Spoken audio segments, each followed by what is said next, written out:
Olá, pessoal, queridos irmãos e irmãs. Quero chamar a atenção de todos para a importância desta semana, que é a semana chamada Santa.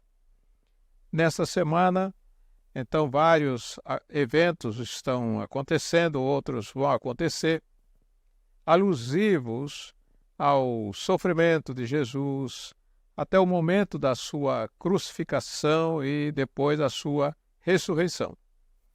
Hoje eu vou falar sobre a primeira palavra daquele que se tem chamado 7 palavras da cruz. E a primeira palavra que está destinada para a nossa reflexão está aqui no Evangelho, de Lucas, no capítulo 23 e no verso 34, que diz assim: Contudo, Jesus dizia: Pai, perdoa-lhes, porque não sabem o que fazem. Então, a primeira palavra de destaque para a nossa reflexão é perdão. E Jesus está na cruz, no momento da crucificação, e é nesse momento em que ele fala sobre a importância do perdão, pedindo perdão para aqueles que não sabem o que fazem. Quando a gente fala aqueles que não sabem o que fazem ou o que faziam, é bom ter em mente que esses que faziam coisas horrorosas contra Jesus eram as pessoas que estavam zombando de Jesus, estavam provocando Jesus Cristo que estava pregado na cruz. Então, pessoas de várias classes sociais e de até uma certa função social mais elevada estavam ali e zombavam de Jesus. E o que é importante, que nos chama a atenção, não é?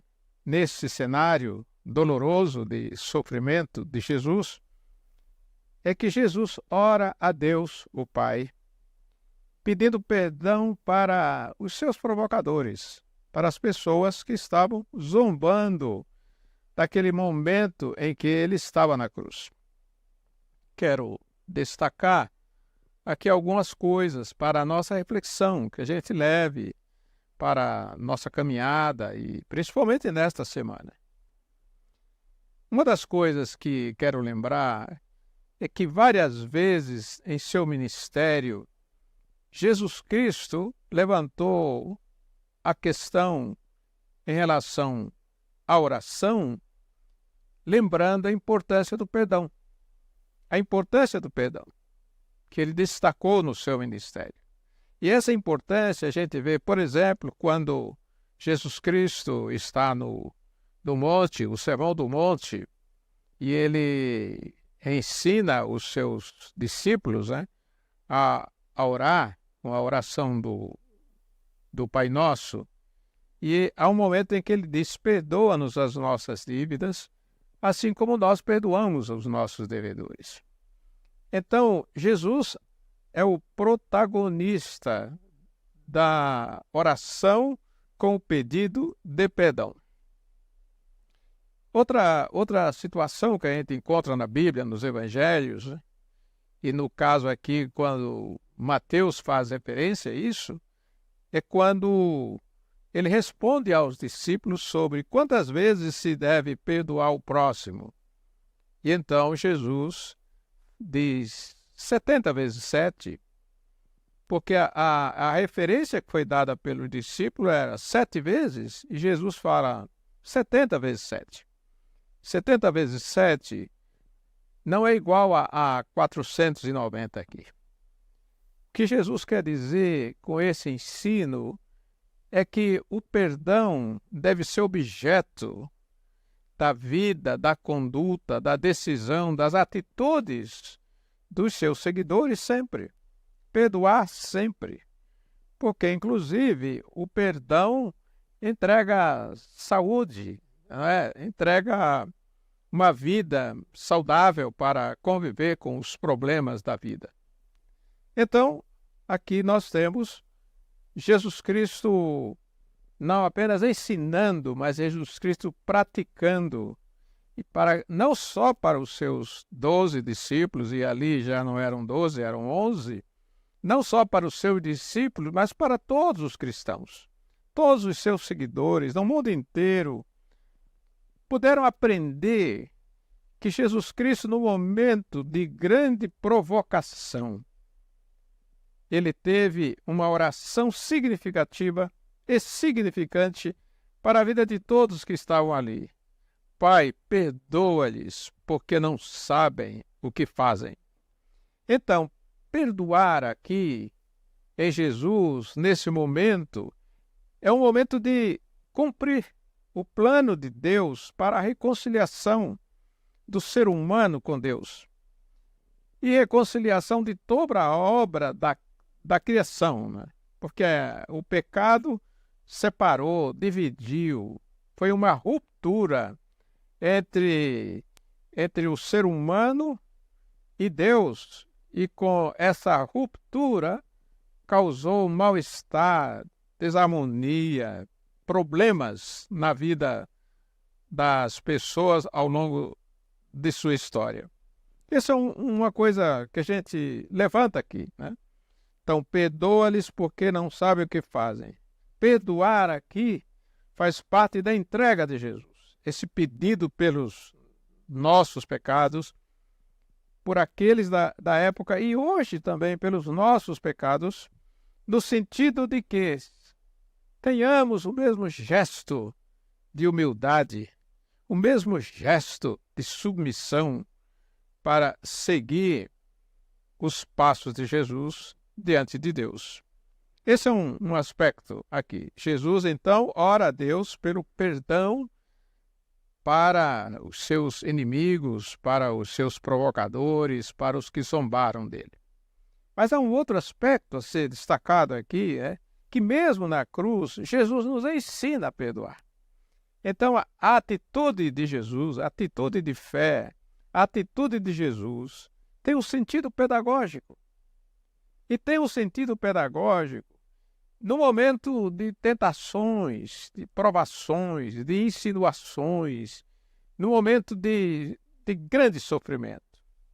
Ensina-nos então aqui, Jesus, mesmo na cruz, mesmo naquele momento tão difícil, que o perdão deve ser dirigido até àqueles que nos afrontam e perseguem, àqueles que afrontam a Deus e perseguem a nossa vida, na nossa jornada, nos nossos relacionamentos, na nossa caminhada.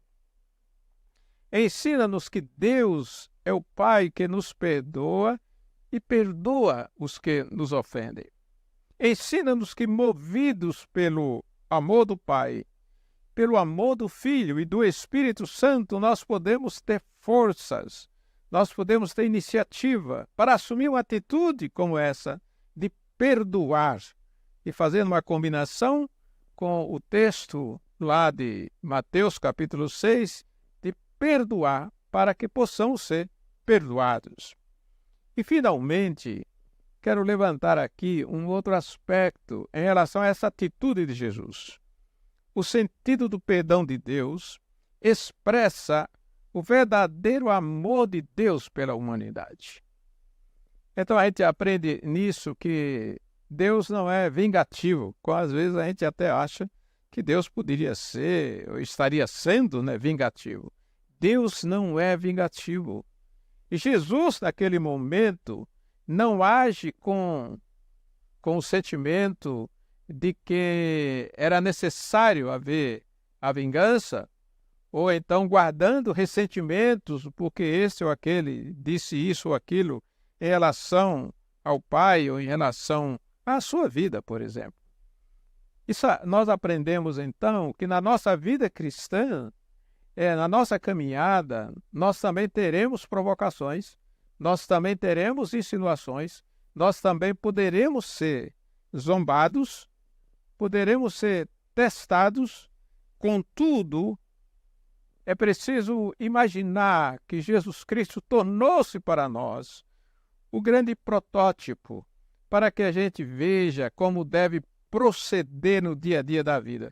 Porque Jesus Cristo sofre na cruz, padece na cruz, mas apesar desse padecimento e desse sofrimento, significa que não há lugar para pensar diferente a não ser de pedir perdão.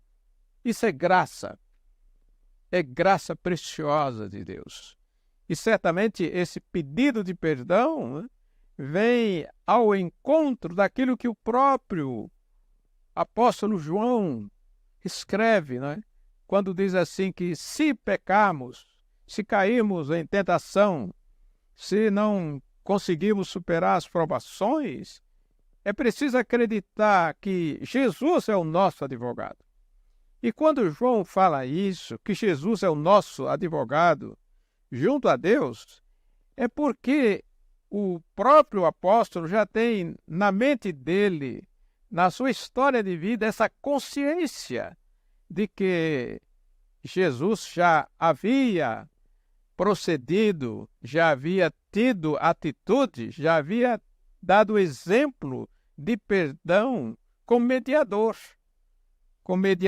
entre aqueles que nos tentam e aquele que é o Pai, né? Numa situação de tentação e numa situação de exigência de nossa fidelidade a Deus, o nosso mediador é Jesus Cristo. Jesus, então, aqui é o grande mediador, é o grande libertador e é aquele que efetivamente nos desafia a ser perdoadores também. Muitas vezes nós, por pequenas coisas, nem queremos perdoar aqueles que nos ofendem, não? Mas assim como Jesus não tinha ressentimentos, também nós não podemos ter ressentimentos, pois o aprendizado que ficou para nós nessa primeira palavra de Jesus na cruz, nesse primeiro grande desafio para a reflexão, é perdão. Que o Senhor o abençoe e o guarde, e que pela graça de Deus você também possa ter aprendido com Jesus, com esse texto, com essa história, que você também possa perdoar para ser perdoado. E que assim Deus nos ajude a fazer a vontade do Pai, do Filho e do Espírito Santo. Amém.